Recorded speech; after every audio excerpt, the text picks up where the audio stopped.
পড়াশোনা করার জন্য আমরা অনেক সময় রুটিন নিয়ে চিন্তিত থাকি। আসলে এই যে রুটিন, এই রুটিন করে আসলে অত সহজেই পড়াশোনায় মনোনিবেশ করা যায় না। পড়াশোনায় মনোনিবেশ করতে হলে নিজের মধ্যে একটা আ পড়ার একটা ভাব তৈরি করতে হবে। অর্থাৎ আমি রুটিন তৈরি করলাম, বাট সেই রুটিন অনুসারে চললাম না। তাহলে তো কোনো লাভ নাই। তাহলে পড়াশোনা ভিতর থেকেই চলে আসে। ভিতর থেকেই অর্থাৎ স্বেচ্ছায় নিজেকে পড়াশোনায় মনোনিবেশ করতে হবে। সেটা যে কোনো টাইমে সেটা করা যাবে। সেটা হোক সকালবেলা, হোক দুপুরবেলা, হোক রাত্রবেলা। তবে সবচাইতে বেটার হয় হলো এই পড়াশোনার সঠিক যে টাইম, সেই সঠিক টাইমটা হচ্ছে কি একেবারে ভোরবেলা।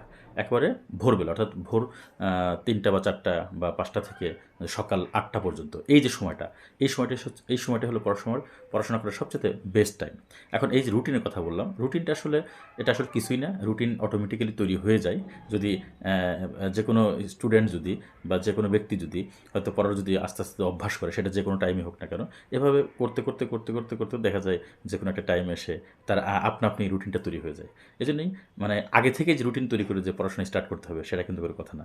এবার মানে যেকোনো একটা দিন যেকোনো সময় থেকে পড়া স্টার্ট করলেই আস্তে অটোমেটিক্যালি রুটিনটা তৈরি হয়ে যাবে। এই হলো আসলে পড়াশোনার নিজেকে মনোনিবেশ করার হচ্ছে সবচাইতে ভালো একটা টেকনিক।